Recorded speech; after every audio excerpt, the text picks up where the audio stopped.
Bapak Ibu, saudara-saudara, kekasih Tuhan Yesus. Di Roma pasal 12 ayat 9, Paulus menasihati jemaat supaya menjauhi hidup dari kasih yang pura-pura.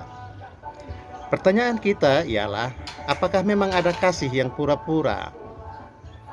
Memang ada kasih yang pura-pura itu.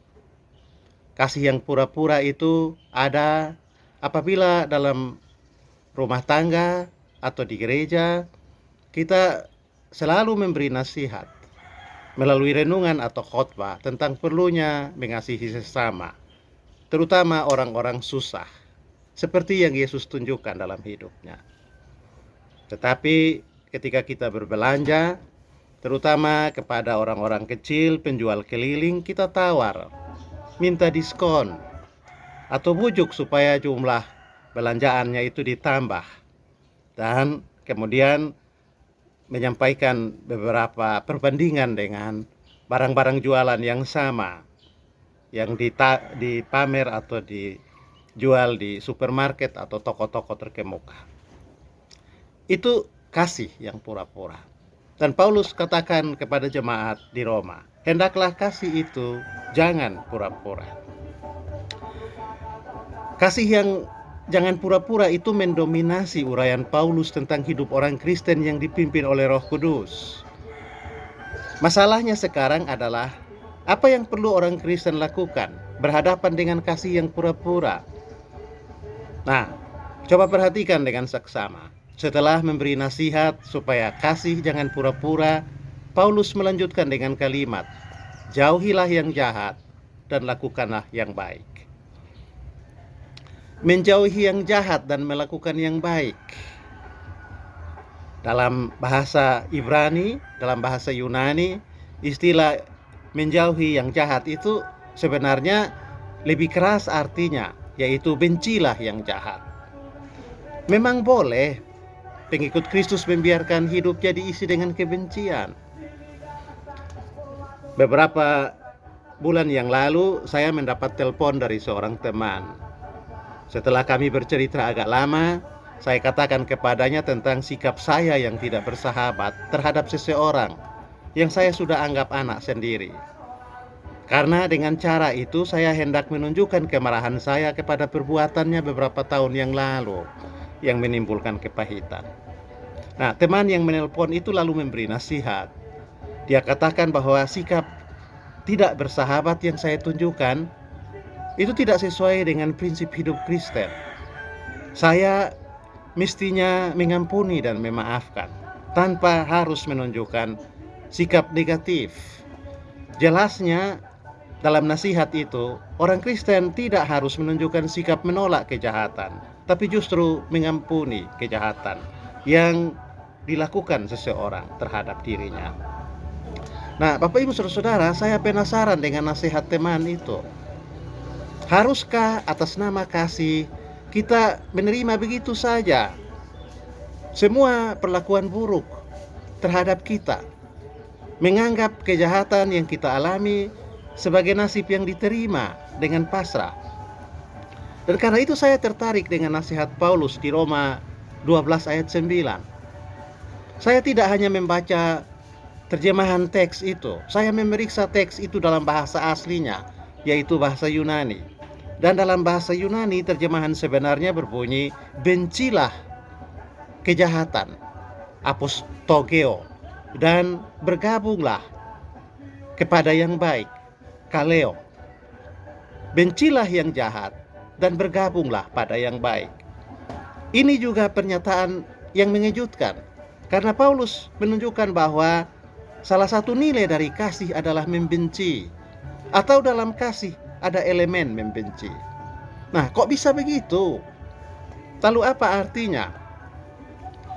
Apa yang Paulus katakan di Roma 12 ayat 9 sampai 21 itu sama dengan yang dikatakan di 1 Korintus 12 dan 13. Di Roma 12 ayat 1 sampai 8, Paulus bicara tentang karunia-karunia roh yang dihubungkan dengan kesatuan jemaat.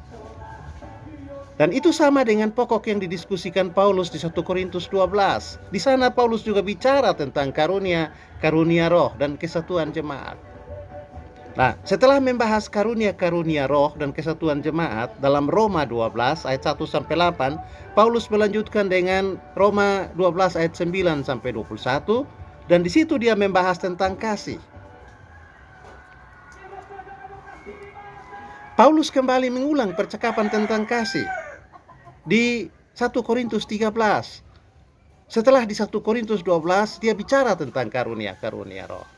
Nah, ini kesamaan yang menarik, dan rasanya itu bukan sebuah kebetulan. Pastilah ada sebuah pengajaran berharga yang Paulus ingin sampaikan. Dan Paulus karena itu menunjukkan bahwa diskusi tentang kasih karunia atau karunia roh kurang lengkap, atau akan menjadi sia-sia kalau tidak ada kasih.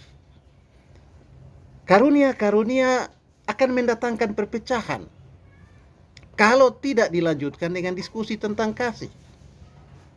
Kalau tidak disertai kasih, pemilik karunia roh yang berbeda bisa hidup dalam persaingan. Bahkan bisa menyebabkan terjadinya perpecahan dalam kehidupan berjemaat. Karunia roh menjadi semacam keahlian dalam bidang rohani. Tetapi kalau keahlian itu tidak diterapkan karena motivasi kasih, hasilnya tentulah negatif. Seorang penginjil masih bisa terus memenangkan jiwa bagi Yesus. Tetapi penginjil yang tidak mengasihi akan memperalat hasil penginjilannya untuk tujuan pribadi atau kelompok. Yakni jiwa yang dimenangkan itu digiring ke dalam satu denominasi tertentu yang dia pimpin. Dan bukan hanya sekedar memperkenalkan Yesus. Seorang pengajar atau pengkhotbah yang tampil mempesona, khotbahnya digemari, tetapi kalau dia tidak memiliki kasih kepada Tuhan, ia akan menjadi sombong, menjelek-jelekkan pengkhotbah lain, atau menjelek-jelekkan gereja yang tidak seasas atau tidak searah dalam pengajaran.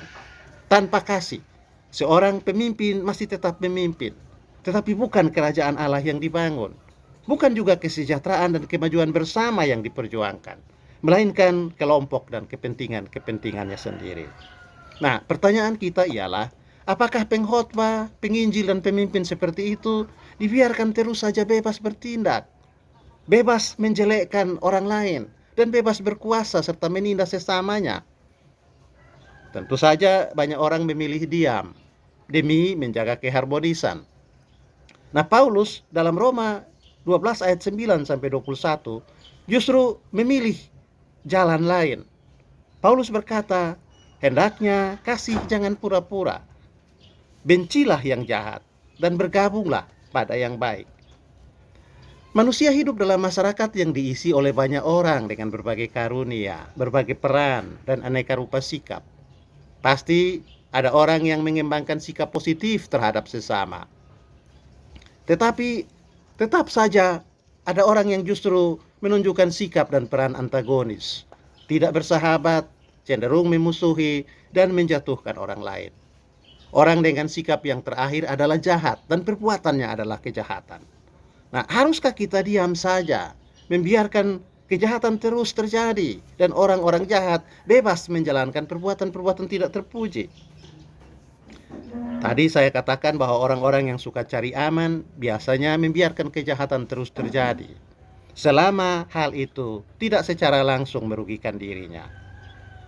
Para pengamat ilmu sosial suka menyebut sikap seperti itu sebagai silent majority, yaitu mayoritas yang bersikap cuek atau tidak peduli. Tetapi justru dengan sikap ini, kejahatan akan terus terjadi. Dan kejahatan bahkan bisa dianggap sebagai hal yang wajar. Alkitab tidak memberi kredit positif terhadap sikap silent majority. Mari kita lihat di Amsal 27 ayat 5. Disebutkan di situ begini, lebih baik teguran yang nyata-nyata daripada kasih yang tersembunyi. Paulus mengatakan hal yang hampir sama di Roma 12 ayat 9. Hendaklah kasih, jangan pura-pura. Bencilah yang jahat, bergabunglah pada yang baik. Di dalam kasih kepada sesama, seperti sudah saya saya sebutkan di atas, ada unsur membenci kejahatan yang dia lakukan. Kasih harus membenci. Memang ini kedengaran aneh, tetapi ini bukan satu pertentangan. Karena justru pada waktu kasih membenci yang jahat, ia membuktikan diri sebagai kasih yang sejati dan bukan kasih yang pura-pura. Yang jahat harus dibenci. Karena kalau tidak dilawan, maka yang jahat itu akan berkelanjutan dan pada akhirnya akan menghancurkan kebaikan dan merusak kehidupan bersama. Hendaklah kasih, jangan pura-pura. Bencilah yang jahat, bergabunglah pada kebaikan. Demikian renungan akhir pekan. Selamat memasuki hari Minggu. Tuhan memberkati kita semua.